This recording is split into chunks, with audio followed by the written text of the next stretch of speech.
बिस्मिल्लाहिर्रहमानिर्रहीम। अस्सलामुअलैकुम। सिरात मुस्तकीम सऊदी न्यूज़ चैनल में आप सबको खुश आमदीद कहा जाता है। आज 17 अक्टूबर 2021 है।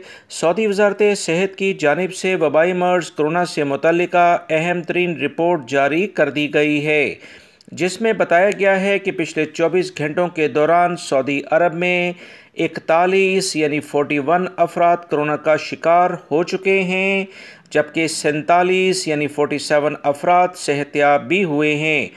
पिछले 24 घंटों के दौरान 3 अफराद कोरोना की वजह से इंतकाल भी कर गए।